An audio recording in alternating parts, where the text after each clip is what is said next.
घन के भी विकर्ण की लंबाई कैसे आती है और घनाभ के विकर्ण की लंबाई इतनी कैसे आती है, इसी वीडियो में बताऊंगा, क्योंकि बात लंबी हो जाएगी ज्यादा। कि पृष्ठीय क्षेत्रफल और आयतन, ये जो चैप्टर है, ये चैप्टर आप 6वीं, 7वीं, 8वीं, 9वीं और 10वीं क्लास में पढ़ते हैं। स्टार्टिंग के छोटी क्लासेज में, मतलब 6ठी, 7वीं क्लास में कहीं ना कहीं आप 2D आकृतियों के बारे में पढ़ते हैं, जैसे कि आयत हो गया, वर्ग हो गया, वृत्त हो गया, ऐसे ही समलंब हो गया, समचतुर्भुज हो गया, समांतर चतुर्भुज, इन सारी आकृतियों के बारे में आपने छोटी क्लासेज में पढ़ा है। 9th 10th की अगर मैं बात बताता हूं तो 3D शेप्स आती हैं। 3D मतलब त्रिविमीय आकृति, मतलब जिसमें 3 विमाएं हों, लंबाई, चौड़ाई, ऊंचाई।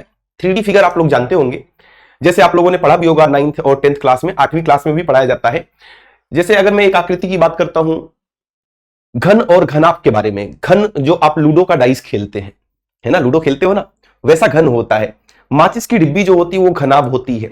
शंकु के बारे में बात करूंगा, शंकु कैसा होता है, जो आइसक्रीम खाते हो कुल्फी वाली, जो ऊपर से कुल्फी लग जाती है, तो उसका जो कोन होता है आइसक्रीम का, वो होता है शंकु के आकार का, या जोकर की टोपी बोल सकते हो, वो भी शंकु के आकार की होती है। इसके बाद अब बेलन की बात करेंगे। जैसे अपने घर में गैस सिलेंडर होता है, कुछ कुछ उसी आकार का आप देखेंगे कि बेलन आप पढ़ रहे हैं। बेलन के बाद गोला, गोला वही क्रिकेट का बॉल हो गया, और गोले के बाद अर्धगोले की बात करेंगे। तो ये सारी आकृतियां, इनके सभी फॉर्मूले जो 9th और 10th दोनों ही क्लास के लिए मोस्ट इंपॉर्टेंट बातें हैं। इसको बस फॉर्मूला ही नहीं बताऊंगा, आपको बताऊंगा भी कि कैसे क्वेश्चंस आते हैं और किस तरह से आपको इस फॉर्मूले को जानना होगा। बस फॉर्मूला रटने से काम नहीं चलेगा, आप चीजों को समझना पड़ेगा, आकृतियों को समझना पड़ेगा। ठीक है, तो ज्यादा बात ना करते हुए सीधे हम अपने फर्स्ट टॉपिक की तरफ आ जाते हैं, जिसका नाम है घन। घन को हम क्यूब के नाम से भी जानते हैं इंग्लिश में। घन मैंने आपको स्टार्टिंग में बताया कि घन जो है वो लूडो जो खेलते हो, डाइस, अरे जिसमें 1 2 3 4 5 6 लिखा होता है ना, छक्का आ जाता है तो खुश हो जाते हो, वही वाला लूडो। तो लूडो की डाइस की तरह की आकृति होती है। इसमें खास बात क्या है, इसमें कुल मिलाकर अगर आप फलकों की संख्या देखते हैं, सरफेस की संख्या देखते हैं, तो कुल 6 सरफेस हैं। जैसे जिस कमरे में आप मुझे बैठ के देख रहे हो, उसमें कुल मिलाकर कितने सरफेस हैं? आप बोलोगे सर 4 दीवारें हैं, एक छत है और नीचे जमीन है। 4 दीवारें 4 हो गई, छत 5 हो गया और नीचे की जमीन 6। तो वैसी ही कुछ आकृति दिखने वाली है। बस यहां पर जो खास बात है, वो खास बात यह है कि आपको एक बात आपको ध्यान रखना पड़ेगा कि यहां पर तीनों भुजाएं, चाहे आप लंबाई की बात करते हैं, चाहे आप चौड़ाई की बात करते हैं, चाहे आप ऊंचाई की बात करते हैं, जैसे ये लंबाई हो जाएगी यहां से यहां तक, ये आपकी चौड़ाई हो जाएगी यहां से यहां तक, और ये आपकी ऊंचाई हो जाएगी। ये तीनों भुजाएं जो हैं वो बराबर होंगी, तीनों बराबर होंगी। अब जब तीनों बराबर होंगी तो सबको मैं ए लिख देता हूं, सबको ए का नाम दे देता हूं। ये भी ए के बराबर, ये भी ए के बराबर, और ये भी ए के बराबर। कहने का मतलब क्या हो गया कि अगर तीनों भुजाएं बराबर हैं, तब इस प्रकार की आकृति को, जिसमें लंबाई, चौड़ाई और ऊंचाई ये तीनों बराबर है, तो इस प्रकार की आकृति को आप घन का नाम देते हो। अच्छा, घन अगर मैं पूछता हूं, अभी आपने देखा कि 6 सतह है, अगर हर एक सतह की बात करो, अपने घर की कोई भी दीवार देख लो, 6 दीवारें हैं, 4 दीवारें ऊपर नीचे, कुल मिलाकर तो 6 है। कोई भी दीवार देख लो, अब वो दीवार की आकृति क्या है, चाहे वो वर्ग जैसा दिख रहा होगा, अगर लंबाई चौड़ाई बराबर होगी इस दीवार की तो ये वर्ग जैसा होगा, अगर लंबाई चौड़ाई अलग अलग होगी तब ये आयत जैसा होगा। पक्की बात है, ये कोई दिक्कत वाली बात नहीं है। तो हम थोड़ी देर के लिए मान लेते हैं कि आप जो अपने कमरे की ये वाली दीवार देख रहे हो, समझना, इस तरह से समझोगे तो इस चैप्टर में कभी दिक्कत नहीं आएगी। ये जो दीवार देख रहे हो अपने कमरे की, इसमें लंबाई चौड़ाई बराबर मान लो, तो ये क्या दिख रहा है, वर्ग, वर्ग जैसा दिख रहा है। अब वर्ग का क्षेत्रफल क्या होता है, जैसे यहां पर जितनी दीवारें दिख रही हैं, 6 की 6, 4 दीवारें ऊपर नीचे, सब वर्ग है, सबकी सब क्या है, वर्ग है, क्योंकि लंबाई चौड़ाई बराबर है सबकी, तो सबकी सब क्या है, वर्ग है। अगर मैं बात करता हूं ग्राउंड की, सबसे नीचे वाले सतह की बात करता हूं मैं, इस वाले सतह की अगर मैं बात कर लेता हूं आपसे, ये ग्राउंड है। अगर इस सतह का मैं क्षेत्रफल पूछता हूं, क्या बताओगे? इस सतह का अगर आपसे मैं पूछता हूं कि क्षेत्रफल क्या होगा, क्या बताओगे? आप बोलोगे सर वर्ग का जो क्षेत्रफल होता है बिल्कुल वही होगा। बिल्कुल सही बात है, ए स्क्वायर। इस सतह का क्षेत्रफल क्या होगा? अरे लंबाई चौड़ाई दोनों बराबर होती है, वर्ग का क्षेत्रफल होता है भुजा गुणे भुजा, या भुजा का वर्ग, तो भुजा का कर दिया वर्ग मैंने। अच्छा, जब जमीन का ए स्क्वायर होगा तो छत का भी कितना होगा, ए स्क्वायर होगा, और हर एक दीवार का ही कितना हो जाएगा, सबका ए स्क्वायर होगा, सबका। ये बात क्लियर है? तो क्या मैं सबको अगर ए स्क्वायर लिख दूं, ये छत का है, ये भी भाई ए स्क्वायर हो जाएगा। ये इधर उधर साइड साइड की दीवारों का, जैसे ये वाली दीवार हो गई और एक ये वाली दीवार हो गई, इन दोनों का भी कितना हो जाएगा सर, ये भी ए स्क्वायर हो जाएगा, ये भी ए स्क्वायर हो जाएगा। अगर मैं पीछे वाली दीवार की पूछता हूं, ये जो पीछे दीवार है और ये जो सामने दीवार है, बिल्कुल सामने दीवार है, पीछे और सामने की दीवारों का पूछता हूं तो आप बोलोगे सर पीछे वाले का भी ए स्क्वायर हो जाएगा, सामने वाले का भी ए स्क्वायर हो जाएगा। चार दीवारें ऊपर नीचे, बस ये याद रखना इस चैप्टर में, चार दीवारें ऊपर नीचे, सबका ए स्क्वायर। अब बात आती है कि यहां पर जो सूत्र बनता है, सबसे पहला जो सूत्र बनता है वो लैटरल सरफेस एरिया का बनता है, जिसको हम पार्श्व पृष्ठीय क्षेत्रफल के नाम से जानते हैं। पार्श्व पृष्ठीय क्षेत्रफल के नाम से जानते हैं इसको हम, या इंग्लिश में इसको हम बोले तो लैटरल सरफेस एरिया, LSA के नाम से जानेंगे। अब पहले ये समझ लेते हैं कि पार्श्व पृष्ठीय क्षेत्रफल आखिर होता क्या है। मैं बार बार क्या बोल रहा हूं, चार दीवारें ऊपर नीचे, तो अगर बस चारों तरफ का क्षेत्रफल लेते हैं, ऊपर नीचे का छोड़ दो, ऊपर नीचे का छोड़ दो भाई, अगर आप चारों दीवारों का क्षेत्रफल लेते हैं, इसको हम बोलते हैं पार्श्व पृष्ठीय क्षेत्रफल। अब हर एक दीवार का कितना कितना है सर, इधर का भी ए स्क्वायर, इधर का भी ए स्क्वायर, सामने का ए स्क्वायर, पीछे का ए स्क्वायर, चार ए स्क्वायर, मतलब पार्श्व पृष्ठीय क्षेत्रफल जो आ जाता है वो हो जाता है फॉर्मूला 4 गुणे भुजा का वर्ग, 4 ए स्क्वायर। भूलोगे कभी नहीं ना, पक्की बात है ये, ठीक है। दूसरी बात करते हैं कुल पृष्ठीय क्षेत्रफल, कुल पृष्ठीय क्षेत्रफल की बात करते हैं, तो जल्दी से मुझे बता दो, जिसको हम टोटल सरफेस एरिया के नाम से जानते हैं, मुझे जल्दी से बता दो कुल पृष्ठीय क्षेत्रफल का फॉर्मूला क्या होगा। कुल पृष्ठीय क्षेत्रफल, सर कुल में तो सब कुछ आना चाहिए, चार दीवारें भी आनी चाहिए, ऊपर भी आना चाहिए, नीचे भी आना चाहिए, कुल कितनी सतह हो गई, आप बोलोगे सर 6, चार दीवारें ऊपर नीचे, कुल मिलाकर 6 सतह, हर एक सतह का ए स्क्वायर, तो 6 सतह का कितना 6a स्क्वायर, 6a स्क्वायर, ठीक है, बहुत ही बढ़िया। थर्ड की बात करते हैं, थर्ड में हम इसके आयतन की बात कर लेते हैं, किसकी बात, आयतन की बात कर लेते हैं। आयतन को हम वॉल्यूम बोलते हैं, तो वॉल्यूम की अगर हम बात करते हैं तो इसको आप सीधे याद रखेंगे ए क्यूब। वॉल्यूम से मतलब क्या है, जब भी हम क्षेत्रफल की बात करेंगे तो हम दीवारों पर रहेंगे। आपने देखा ना, क्षेत्रफल की बात किया तो मैं केवल दीवारों की बात किया, वॉल्यूम की बात यह है कि मान लो ये कोई बाल्टी है इस शेप में, ऐसी कोई बाल्टी है, घनाकार बाल्टी या टंकी है, इसमें कितना पानी भर दोगे वो वॉल्यूम से संबंधित बात है। मतलब अगर अंदर की बात करोगे तो वॉल्यूम की बात होगी, अगर दीवारों पे पेंट करने की बात करोगे, बाहर की बात करोगे, अब पेंट अंदर थोड़ी ना भरोगे, पेंट तो बाहर दीवारों पे करोगे, तो बाहर की बात होगी, दीवारों की बात होगी, ऐसे केस में आप क्षेत्रफल निकालते हैं। अगर अंदर की बात होगी कि कितना पानी भर दिया जाएगा, इसमें कितने छोटे छोटे डब्बे रखे जा सकते हैं, जब अंदर की बात होगी तो वॉल्यूम की बात होगी, बाहर की बात होगी तब क्षेत्रफल की बात होगी। वो क्षेत्रफल पार्श्व भी हो सकता है, वो क्षेत्रफल कुल भी हो सकता है। क्लियर है, पक्की बात है। अब हम बात कर लेते हैं कि इसके विकर्ण की लंबाई क्या होती है। तो सबसे पहले आपको जान लेना चाहिए कि सर विकर्ण क्या होता है इसका। अब देखो, अगर हम विकर्ण की बात करते हैं आपसे, इस कोने को उठा के अगर इस कोने से मिला दिया जाए, फिर से देखेंगे, इस कोने को उठा के अगर इस कोने से मिला दिया जाए कुछ इस प्रकार से, तो ये विकर्ण हो जाता है, ये इस घन का क्या हो जाएगा, विकर्ण हो जाएगा। ठीक है, थोड़ा सा, हाँ बिल्कुल बढ़िया मिल गया। ये इस कोने का क्या हो जाएगा, इस घन का क्या हो जाएगा, विकर्ण हो जाएगा। अपने घर में समझो, वो वाला कोना ले लो और उस कोने को इस कोने से मिलाना है, वहां से यहां तक। विकर्ण ऐसी लंबाई होती है, अगर मैं आपके कमरे में पूछ रहा हूं, जिस कमरे में बैठ के मुझे देख रहे हो, अगर मैं पूछ रहा हूं कि सबसे बड़ी लाठी, लाठी जानते हो जिससे पिटाई होती है आपकी, सबसे बड़ी लाठी कौन सी रख सकते हो, तो जितना आपके कमरे का विकर्ण होगा वो सबसे बड़ी लाठी होगी, और सबसे छोटी लाठी जो लंबवत रखी जाती है बिल्कुल 90 अंश के बराबर। आ रही बात समझ में, जितना आपके कमरे की लंबाई होगी, ऊंचाई वो सबसे छोटी लाठी होगी। लेकिन अगर सबसे बड़ी लाठी की बात करता हूं मैं, उस कोने से लेके इस कोने तक, मतलब वो विकर्ण होगा। विकर्ण का फॉर्मूला क्या होता है, विकर्ण निकालते कैसे हैं आज नहीं बताऊंगा, विकर्ण निकालेंगे कैसे ये मैं किसी और क्लास में बताऊंगा, आज नहीं बताने का मन है मेरा वो, ठीक है, क्योंकि चीजें एक साथ आप समझेंगे तो कहीं ना कहीं आप डाउट कर जाएंगे। तो विकर्ण किसी सेपरेट वीडियो में बताऊंगा। आज जो बात करेंगे केवल फॉर्मूले की बात होगी। तो जो घन का विकर्ण होता है, या हम बोल सकते हैं विकर्ण की लंबाई, लेंथ ऑफ डायगोनल, ये होता है √3 और बाहर आ जाएगा a। मतलब भुजा को √3 गुना कर दो। अगर इस घन की भुजा 6 सेंटीमीटर है तो घन के विकर्ण की लंबाई सर 6 गुणे √3 सेंटीमीटर हो जाएगी। तो ये 4 फॉर्मूले हैं, जल्दी से इसका एक बार स्क्रीनशॉट लेंगे। जिस प्रकार से हमने घन को उड़ाया है उसी प्रकार से अब किसको उड़ाने वाले हैं। अगला फिगर आपके सामने है घनाभ। ये घनाभ की आकृति है जो आपको दिखाई दे रही है यहां पर। इसको समझेंगे कि किस प्रकार से इसको डील करना है। घन और घनाभ में बहुत ही छोटा सा फर्क है। छोटा सा फर्क यह है, आपने देखा कि घन की सभी भुजाएं आपस में क्या है, बराबर है, सबकी सब।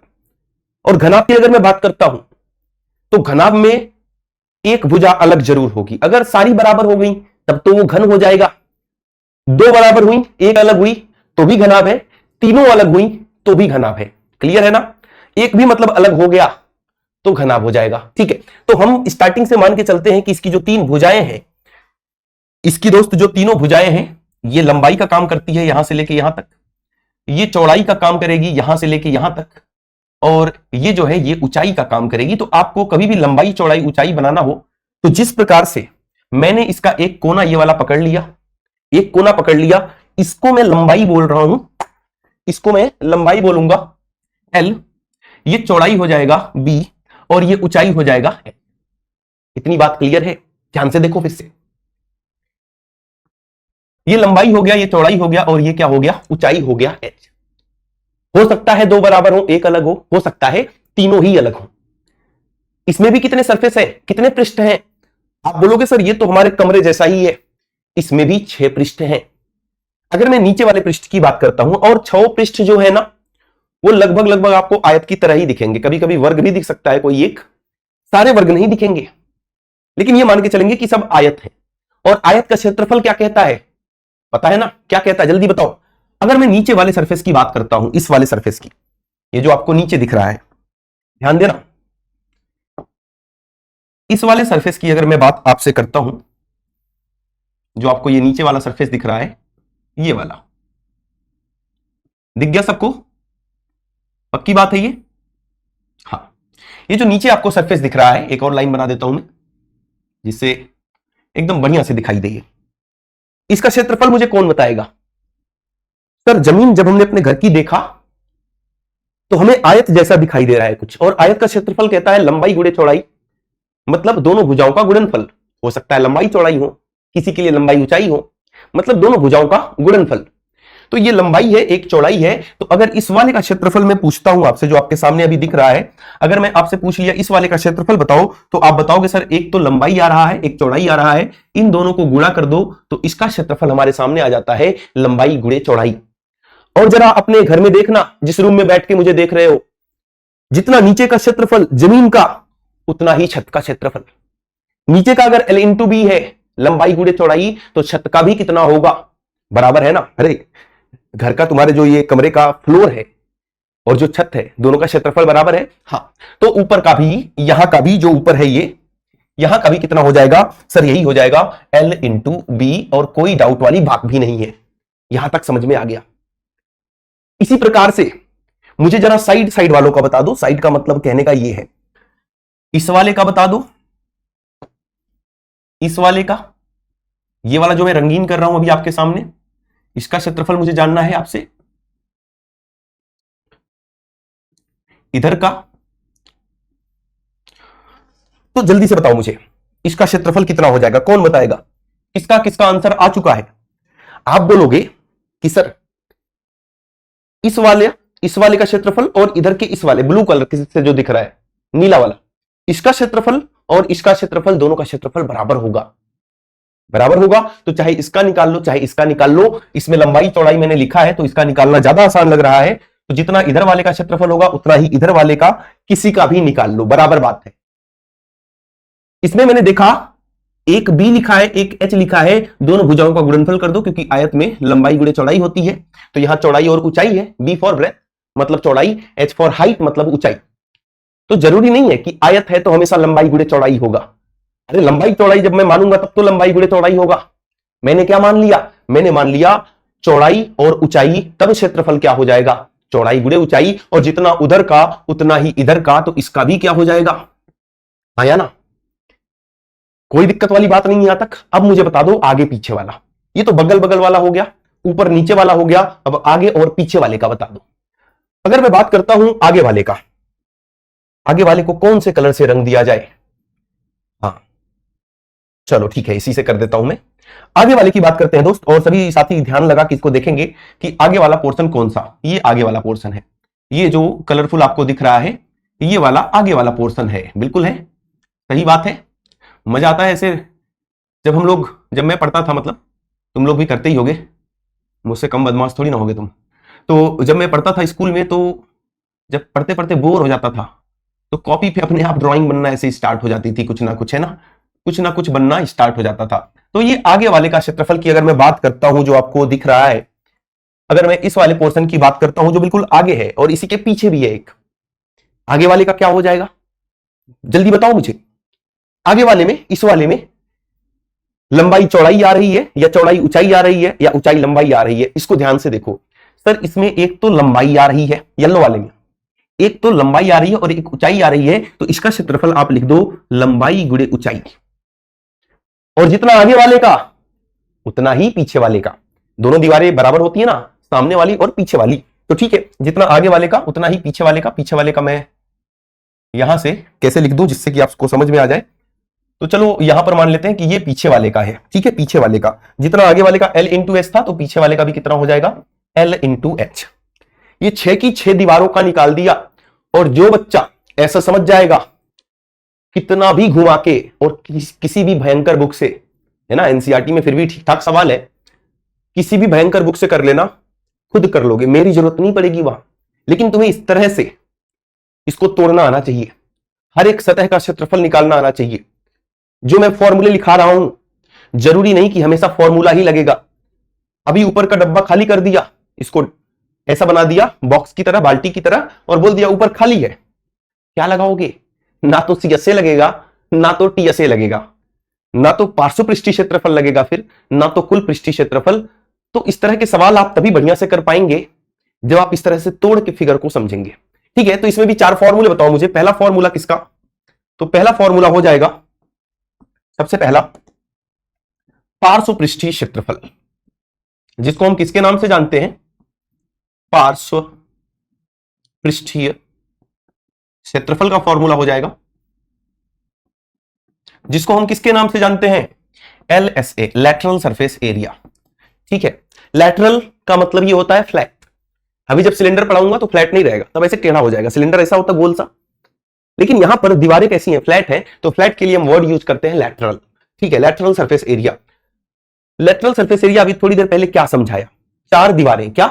4 दीवारें मतलब सर ऊपर नीचे का छोड़ दो, बाकी सबको ले लो। लैटरल की बात हो रही है तो सब कुछ नहीं लेना है, ऊपर नीचे को छोड़ना होता है। यही बताया था ना, 4 दीवारें लेना है, चारों दीवारों का बता दो। सर इसको छोड़ दो और ये नीचे वाला छोड़ दो, क्योंकि ये दोनों क्या है? ऊपर नीचे के हैं। 2 बार BH आ रहा है, क्या क्या आ रहा है? 2 बार BH आ रहा है और 2 बार क्या आ रहा है? LH आ रहा है। चारों दीवारों में 2 बार BH और 2 बार LH आ रहा है, तो इसका फॉर्मूला बन जाता है, 2 कॉमन ले लो, 2 कॉमन आ रहा है और H कॉमन आ रहा है, 2H कॉमन ले लो, यहां पर सर L बच जाएगा और यहां पर B, तो ये फॉर्मूला बन जाता है 2H in bracket L plus B। हाँ या ना? कोई दिक्कत वाली बात है? नहीं, एकदम बढ़िया जबरदस्त है ना? ठीक है, अब हम दूसरे फॉर्मूले की बात करते हैं। दूसरा फॉर्मूला कौन सा? सेकंड फॉर्मूला बनता है आपका कुल पृष्ठीय क्षेत्रफल का। कौन बताएगा मुझे कुल पृष्ठीय क्षेत्रफल का फॉर्मूला, जिसको हम इंग्लिश में बोलते हैं टोटल सरफेस एरिया? सर सबको उठा दो, सबको उठा दो। कौन कौन है? सर 2 बार LB है, 2 बार BH है और 2 बार HL है। ढूंढ लो, 2 बार LB, 2 बार ये BH हो गया, 2 बार LH हो गया, 2 कॉमन लेके इसका फॉर्मूला बना दिया, तो बच जाएगा LB प्लस BH। हाँ या ना बोलो जल्दी। एकदम दमदार है सर, एकदम दमदार, कोई दिक्कत वाली बात नहीं है। तीसरा फॉर्मूला जो आपको रट लेना है सीधे, इसके वॉल्यूम का, आयतन का फॉर्मूला आपको रट के चलना है। अभी जब समय आ जाएगा तो यह भी बता दूंगा कि क्या कैसे निकालना है। चीजों को एक साथ अडॉप्ट नहीं करेंगे हम लोग, धीरे धीरे समझते हुए आगे बढ़ेंगे और सबसे पहले वो समझ लेंगे जो हमारे लिए मोस्ट इंपॉर्टेंट है। वॉल्यूम का फॉर्मूला, तीनों भुजाओं का गुणा कर दो, लंबाई गुणे चौड़ाई गुणे ऊंचाई। हाँ या ना, कोई दिक्कत वाली बात नहीं है, एकदम चकाचक चल रहा है। चौथा फॉर्मूला, लेंथ ऑफ डायगोनल, विकर्ण की लंबाई। जल्दी बता दो क्या होगा सर? ये हो जाएगा under root L square plus B square plus H square. कैसे आया? कैसे आया आज नहीं बताऊंगा, किसी दिन बताऊंगा, लेकिन ये बात जरूर बताऊंगा, ठीक है ना। घन के भी विकर्ण की लंबाई कैसे आती है और घनाभ के विकर्ण की लंबाई इतनी कैसे आती है, किसी वीडियो में बताऊंगा, क्योंकि बात लंबी हो जाएगी ज्यादा, इसमें बताने का कोई मतलब नहीं है। एक बार इसका स्क्रीनशॉट लेंगे और बढ़ेंगे अपने नेक्स्ट बेलन की तरफ। याद आया कुछ? कभी पिटाई हुई है इससे, बेलन से? नहीं, हो जाएगी। वैसे कर्म करो तो मम्मी जरूर ये वाला मौका देती हैं, बेलन से पिटाई। हाँ, मेरे बारे में मत पूछना, मेरी तो बहुत हुई है। हाँ, ये देखो, ये होता है इसका रेडियस, त्रिज्या।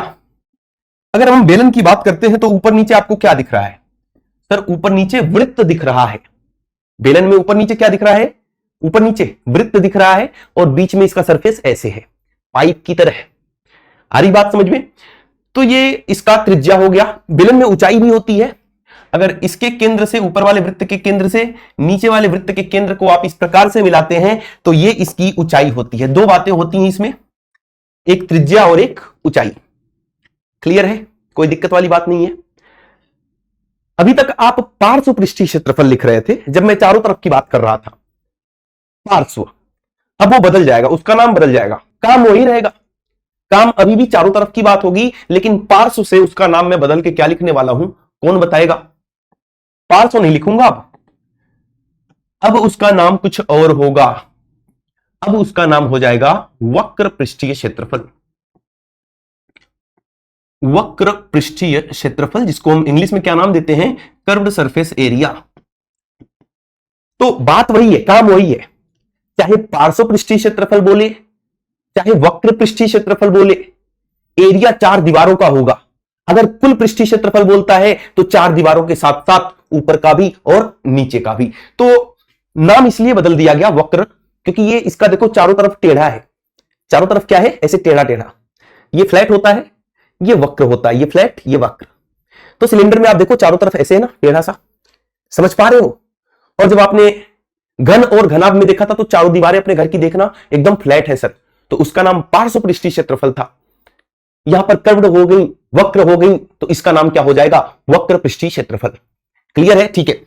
वक्र पृष्ठीय क्षेत्रफल की अगर मैं बात करूं, अगर आप समझना चाहें, थोड़ा सा, ज्यादा नहीं समझाऊंगा, अगर आप थोड़ा सा समझना चाहें कि ये क्या मामला है, तो वक्र पृष्ठीय क्षेत्रफल में चारों तरफ की बात करेंगे, मतलब किनारे किनारे चलते रहेंगे, ऊपर नीचे की बात नहीं होगी। ऊपर नीचे की बात दोस्त नहीं होगी, चारों तरफ की। अब चारों तरफ की बात अगर मैं नीचे वृत्त में देखता हूं, तो जब वृत्त में चारों तरफ की बाउंड्री को लेते हो तो क्या बोलते हो? आप बोलते हो सर ये वृत्त की परिधि होती है, सरकमफ्रेंस होता है, परिमाप होता है, जिसका फॉर्मूला क्या कहता है, कौन बताएगा? वृत्त की परिधि का फॉर्मूला, जिसका फॉर्मूला कहता है 2πr। अगर हम साइड साइड की बात करें और जब वक्र पृष्ठीय क्षेत्रफल निकालोगे तो साइड साइड में ही तो चल रहे हो, साइड साइड में ही तो चल रहे हो इसमें, सही है ना एकदम? 2πr होता है। अब ये ऐसे बहुत सारे हैं, ऐसे बहुत सारे हैं। देखो ये वाला भी ऐसे ही एक गोला बनेगा, ऐसे ही बहुत ऊंचाई तक। कितनी ऊंचाई तक? ऐसे ही में कहां तक जाना है? यहां तक जाना है, मतलब h ऊंचाई तक जाना है, तो इसका फॉर्मूला बन जाएगा 2πr। और कितनी ऊंचाई तक जा रहे हो? h ऊंचाई तक, मतलब इसका जो फाइनल फॉर्मूला बनेगा वो 2πr, और इसको h ऊंचाई तक ले जाओ तो 2πrh। याद रहेगा ना, क्योंकि साइड साइड की बात हो रही है। ठीक है, ये बात मैं यहां लिख देता हूं, 2πrh। तो पहला फॉर्मूला आपके सामने निकल के आ गया वक्र पृष्ठीय क्षेत्रफल का, 2πrh। अब नंबर आता है दूसरे फॉर्मूले का, जिसको हम बोलते हैं कुल पृष्ठीय क्षेत्रफल। कुल पृष्ठीय क्षेत्रफल या टोटल सरफेस एरिया। सर ये तो पता चल गया कि अगर आप साइड साइड की बात कर रहे थे तो उसका फॉर्मूला होता है 2πrh। अगर मैं इसी को कुल बनाना चाहूं, कुल पृष्ठीय क्षेत्रफल, तो मुझे क्या क्या और जोड़ना पड़ेगा? तो आप बोलोगे सर ऊपर वाला भी और नीचे वाला भी, मतलब इसका क्षेत्रफल, ये वाला क्षेत्रफल, ये क्षेत्रफल, ये वाला नीचे वाला, और इसी प्रकार से ये ऊपर वाला क्षेत्रफल, नीचे वाला और ऊपर वाला क्षेत्रफल, इनको भी आप इसी में जोड़ दो तो काम बन जाएगा अपने आप। हाँ या ना? अच्छा, इनका क्षेत्रफल क्या होगा? आप बोलोगे सर वृत्त है और ये अंदर की बात है, तो इसका क्षेत्रफल हो जाता है, वृत्त का क्षेत्रफल कौन बताएगा? आप बोलोगे सर ये तो बड़ा ही आसान है, और इसका क्षेत्रफल हो जाता है पाई आर स्क्वायर, इसका भी क्षेत्रफल हो जाएगा पाई आर स्क्वायर, इसका भी पाई आर स्क्वायर, वृत्त का क्षेत्रफल, इसका भी पाई आर स्क्वायर। हमने देखा कि वक्र पृष्ठीय क्षेत्रफल पहले ही निकाल दिया 2 पाई आर एच, कुल पृष्ठीय क्षेत्रफल में नीचे का पाई आर स्क्वायर, ऊपर का पाई आर स्क्वायर, मतलब कुल मिलाकर इसी में आप अगर 2 पाई आर स्क्वायर और जोड़ देते हो, ये ऊपर का भी हो गया, नीचे का भी, pi are square 2 pi are square, ये वक्र पृष्ठीय क्षेत्रफल था, ये ऊपर नीचे का हो गया। तो फॉर्मूला बनता है, इसमें से 2 पाई आर कॉमन ले लो, यहां पर आर बच जाएगा, यहां पर एच बच जाएगा, किसी को आगे किसी को पीछे लिखो, कोई फर्क नहीं। अब कोई बच्चा बोल रहा होगा सर यहां एच और यहां आर आएगा, बात तो वही है।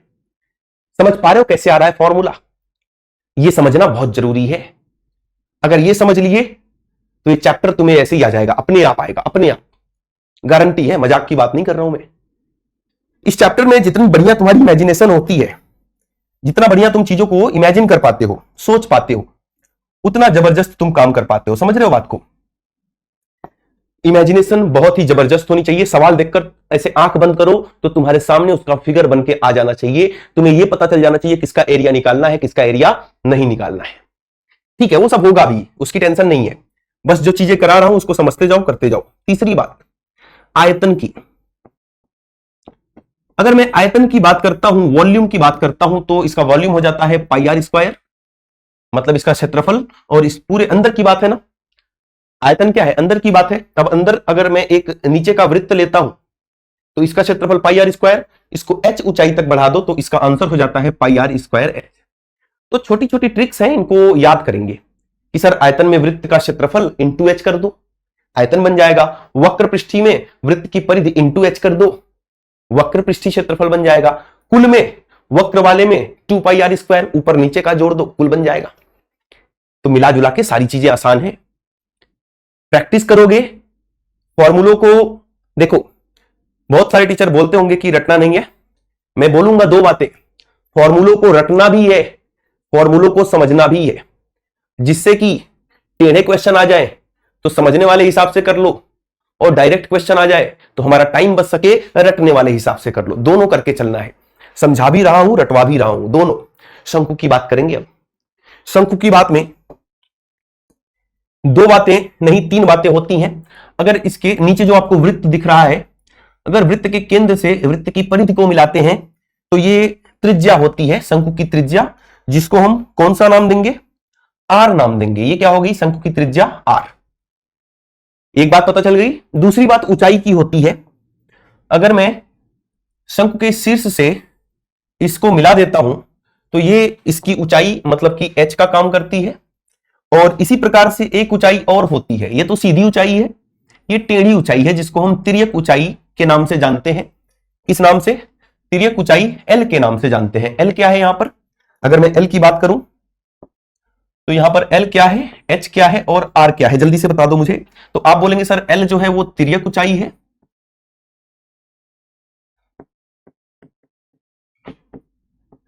एच को हम केवल ऊंचाई के नाम से जानेंगे, और आर को हम त्रिज्या के नाम से जानेंगे। क्लियर है ये? ठीक है ना, कोई दिक्कत वाली बात नहीं है। मुझे जल्दी से बता दो इसका सीएसए क्या होगा। तो इसको सीधे सीधे आपको रट के चलना है। पहला जो सूत्र है वक्र पृष्ठीय क्षेत्रफल, पहला जो सूत्र है वक्र पृष्ठीय क्षेत्रफल का, इसको आपको रट्टा मार के चलना पड़ेगा। वक्र पृष्ठीय क्षेत्रफल, जिसको हम शॉर्टकट में कर्व्ड सरफेस एरिया के नाम से जानते हैं, ये होता है पाई आर एल। इसको भी प्रूव कराता मैं, लेकिन इसमें बात ये है ना कि कुछ चीजें यहां पर ऐसी यूज होती हैं जो आपको 11th-12th क्लास में पढ़ाई जाती हैं, समाकलन और अवकलन जैसी चीजें। तो अभी आपको इसको रट के चलना पड़ेगा, पाई आर एल। ठीक है, बाकी मैं इसको भी बताऊंगा कि कैसे प्रूव होता है इसका, आज नहीं बताऊंगा। पाई आर एल, वक्र पृष्ठीय क्षेत्रफल के बाद अगर वक्र पृष्ठीय क्षेत्रफल होता क्या है ये जान लो। इस कोने से सबको मिला दो, ये जो भी आपको चारों तरफ की चीजें, जब आइसक्रीम खाते हो वो कोन वाला है ना, जो रेड ऑरेंज कलर की आती है कोन वाली, नीचे कुछ नहीं है, अभी आइसक्रीम भरा नहीं है, तो चारों तरफ का जो क्षेत्रफल होगा, नीचे का नहीं, नीचे ऊपर का ले लोगे तब तो कुल हो जाएगा, जो चारों तरफ का क्षेत्रफल होता है उसी को हम वक्र पृष्ठीय क्षेत्रफल के नाम से जानते हैं। मतलब अगर इस कोने को मैं इधर मिला दिया, इसी कोने को मैंने, अरे मान जा, ठीक है, इधर मिला दिया, तो ये जो चारों तरफ का आपको क्षेत्रफल नजर आ रहा है यही क्या हो जाएगा, यही हो जाता है इसका वक्र पृष्ठीय क्षेत्रफल। समझ रहे हो बात को, कोई दिक्कत वाली बात? समझ गए ना, चारों तरफ के क्षेत्रफल को हम वक्र पृष्ठीय क्षेत्रफल के नाम से जानते हैं, जिसका फॉर्मूला होता है पाई आर एल। दूसरी बात, सर कुल पृष्ठीय क्षेत्रफल की बता दो, तो दूसरी बात अगर मैं करता हूं कुल पृष्ठीय क्षेत्रफल की, कुल पृष्ठीय क्षेत्रफल, इसका फॉर्मूला मतलब इसको हम टोटल सरफेस एरिया जानते हैं। आपने देखा कि जो साइड साइड वाला है वो तो पाई आर एल है, साइड साइड वाला, अगर इसी में ऊपर नीचे का जोड़ दिया तो क्या बन जाता है, कुल बन जाता है। अब सर ऊपर तो कुछ है ही नहीं, ऊपर क्या है, कोना है, कोने की बात तो मैं कर नहीं रहा था, ऊपर तो कुछ नहीं, कोना है, ऊपर का छोड़ दो, ऊपर जब है ही नहीं कुछ तो मैं क्या करूं, कुछ नहीं कर सकते। लेकिन नीचे है, नीचे क्या दिख रहा है आपको, वृत्त दिख रहा है, और ऊपर नीचे हमेशा फ्लैट मिलेगा। सिलेंडर में देखो ऊपर नीचे का फ्लैट था, शंकु में देखो ऊपर तो कुछ है ही नहीं, नीचे का क्या है, फ्लैट है, और क्या है, वृत्त है, वृत्त जैसी आकृति है। तो सर नीचे का क्षेत्रफल जोड़ दो इसी में, पाई आर स्क्वायर, ऊपर तो कुछ है ही नहीं, तो ये बन जाता है कुल पृष्ठीय क्षेत्रफल। इसमें से पाई आर अगर मैं कॉमन ले लेता हूं तो यहां पर एक बार आर बच जाएगा और यहां पर एक बार एल बच जाएगा, ये फॉर्मूला आपका कुल पृष्ठीय क्षेत्रफल का हो जाता है।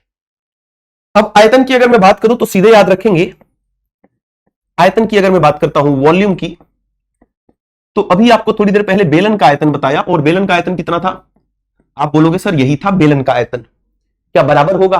अरे बराबर नहीं होगा, 1/3 होता है, 1/3। इसमें 3 बार पानी भरो, एकदम पूरा ऊपर तक, डबाडब, ब्रिम तक, अप टू ब्रिम 3 बार पानी भरो और बेलन में इसी ऊंचाई इसी त्रिज्या के बेलन में डाल दो, बेलन पूरा भर जाएगा। मतलब इसके आयतन का 3 गुना कर दोगे तो बेलन का आयतन मिल जाता है। क्लियर है ना? ठीक है, यहां तक बातें। एक और फॉर्मूला है, उसको भी ध्यान देंगे। यहां पर आपको एक समकोण त्रिभुज दिखाई दे रहा होगा, ये ऊंचाई h है, आधार r है, और ये कर्ण कितना है, l है। हमें पता है कि समकोण त्रिभुज में हम पाइथागोरस प्रमेय लगाते हैं। अगर मैं इस त्रिभुज को थोड़ा सा बाहर बना दूं, इसी त्रिभुज को मैं यहां पर अगर बना के आपको दिखाऊं बाहर की तरफ, कुछ ऐसा है ये, और आप देख पा रहे होंगे ये l है, ये वाला h है, और त्रिज्या का काम ये कर रही तो ये r है। तो इसमें हम पाइथागोरस लगा सकते हैं, क्योंकि समकोण त्रिभुज में लगाया जा सकता है पाइथागोरस। इसमें पाइथागोरस लगा दो, तो पाइथागोरस कहता है कर्ण का वर्ग बराबर आधार का वर्ग प्लस लंब का वर्ग। तो यहां से एक फॉर्मूला आता है आपके सामने, स्क्वायर को अगर उधर भेजते हैं तो तिर्यक ऊंचाई निकालने का फॉर्मूला है √r² प्लस h²। ये बात भी याद रखेंगे। क्लियर है? कोई दिक्कत वाली बात यहां तक नहीं है। एक बार इसका भी स्क्रीनशॉट लेंगे और बढ़ेंगे, चलेंगे गोला पर, है ना। अभी कौन से गोले पर हो तुम? अभी हम लोग सर पृथ्वी पर हैं, हम दूसरे गोले पे चलेंगे, इस वाले गोले पर। गोला वही होता है जो क्रिकेट बॉल होता है, बिल्कुल उसी की तरह गोला, ठीक है। और गोले में वैसे तो 3D होता है, लेकिन हमें बस एक ही बात के बारे में जानना होता है गोले में, वो होती है गोले की त्रिज्या। अब त्रिज्या, गोला है ये, देखो गोला, यहां केंद्र होगा कहीं ना कहीं थोड़ी दूर पर। अब केंद्र से यहां मिलाओ, यहां मिलाओ, यहां मिलाओ, यहां मिलाओ, यहां मिलाओ, यहां मिलाओ, केंद्र से कहीं भी मिलाओ, वो सब कुछ क्या है, त्रिज्या है, मतलब वो सब बराबर है। तो आपको यहां पर अगर मैं ये बोलूं कि ये क्या है, आप बोलोगे त्रिज्या है, 5 सेंटीमीटर मान लिया। अगर मैं बोलूं ये क्या है, ये वाला, आप बोलोगे सर ये भी 5 सेंटीमीटर है और ये भी त्रिज्या है। देखने में ये भले ही छोटा लग रहा हो, ये इतना छोटा 3D फिगर है ना, अब इसमें तो बन नहीं जाएगा क्योंकि ये तो 2D है। तो देखने में ये भले ही छोटा लग रहा हो, लेकिन ये भी 5 सेंटीमीटर है क्योंकि ये त्रिज्या है। आंखें बंद करके बॉल के बारे में सोचो, बॉल के जो बिल्कुल बीच में एक बिंदु होगा उसको केंद्र बिंदु बोलेंगे। अब उस केंद्र बिंदु से बॉल को कहीं भी मिलाओ, कहीं भी मिलाओ, वो सब कुछ त्रिज्या है और सब बराबर है। तो ये क्या हो जाएंगी, त्रिज्याएं हो जाएंगी। आप इधर से इसको ऐसे मिला दो, ये भी त्रिज्या है, ये तीनों त्रिज्याएं हैं, कितनी भी मिला दो। किसी को लग रहा है सर ये भी मिला दो, ये सब त्रिज्याएं हैं, सब आर के बराबर हैं, सब आपस में बराबर हैं, चाहे कोई छोटा दिख रहा हो चाहे कोई बड़ा दिख रहा हो, ये सब आर के बराबर हैं। ये भी आर है, ये छोटा वाला भी आर है, ये बड़ा वाला भी आर है, सब आर के बराबर है। क्लियर है ना, पहली बात। अच्छा एक बात बताओ मुझे, सर इसमें ऊपर नीचे कुछ फ्लैट तो है नहीं? आपने अभी सिखाया था ऊपर और नीचे हमेशा फ्लैट होगा, ये तो गोला है, इसको लुढ़का दो लुढ़कता रहेगा, कहीं फ्लैट फ्लैट कुछ नहीं है। तो फ्लैट नहीं है तो कर्व्ड सरफेस एरिया क्या हो जाएगा, पूरा चारों तरफ कर्व्ड है, चारों तरफ क्या है, कर्व्ड है, वक्र, वक्र पृष्ठीय क्षेत्रफल चारों तरफ हो गया। अब जब चारों तरफ वक्र पृष्ठीय क्षेत्रफल हो गया तो कुल पृष्ठीय क्षेत्रफल क्या होगा, वो भी चारों तरफ हो गया। मतलब गोले के केस में वक्र पृष्ठीय क्षेत्रफल और कुल पृष्ठीय क्षेत्रफल ये दोनों बराबर होंगे। क्यों बराबर होंगे, क्योंकि इसमें कोई फ्लैट सरफेस नहीं है। अभी तक जितनी भी आकृतियां आपने देखा, इसमें नीचे वाला फ्लैट था, इसमें ऊपर नीचे दोनों फ्लैट था, दिख रहा है ना, वृत्त ऐसे फ्लैट ही तो होता है, वृत्त फ्लैट, बिल्कुल फ्लैट। इसके पिछले में सब फ्लैट थे सर, सब फ्लैट थे 6 के 6। तो लेकिन अगर मैं गोले की बात कर रहा हूं तो इसमें कुछ फ्लैट है ही नहीं। तो इसमें जब फ्लैट नहीं होगा तो वक्र पृष्ठीय क्षेत्रफल की बात करो या आप कुल पृष्ठीय क्षेत्रफल की बात करो, ये दोनों बराबर होते हैं। और किसके बराबर होते हैं, तो आप बोलोगे कि सर इसका फॉर्मूला होता है 4πr²। तो वक्र पृष्ठीय क्षेत्रफल और कुल पृष्ठीय क्षेत्रफल CSA और TSA दोनों बराबर होते हैं और फॉर्मूला कहता है 4πr²। जो दूसरी बात है, बात होगी अब आयतन की, वॉल्यूम की। जो दूसरी बात है वो आयतन की बात है और इसका फॉर्मूला होता है 4/3πr³। याद रखना है इसको, 4/3πr³। क्लियर है ये तो बात हो गई गोले की। अगर मैं एक बार स्क्रीनशॉट ले लो पहले, अगर मैं बात करता हूं अर्धगोले की, सर इसमें भी त्रिज्या का वही कहानी है क्या, ये केंद्र हो गया, ये मिला दिया तो भी बराबर बात है, ये भी बराबर है, इसको ऐसे मिला दिया तो ये भी त्रिज्या है, इसको नीचे मिला दिया तो भी त्रिज्या है, इधर मिला दिया तो भी त्रिज्या है, सब त्रिज्या है, सब बराबर है। याद रखना ये बात बहुत इंपॉर्टेंट बात है, बहुत सारे क्वेश्चंस में मैं सॉल्व करवाऊंगा। ठीक है कि यहां से अगर इसकी त्रिज्या 5 सेंटीमीटर है तो यहां से अगर मैं यहां मिलाता हूं तो ये भी 5 सेंटीमीटर ही होगा। समझ रहे हो बात को?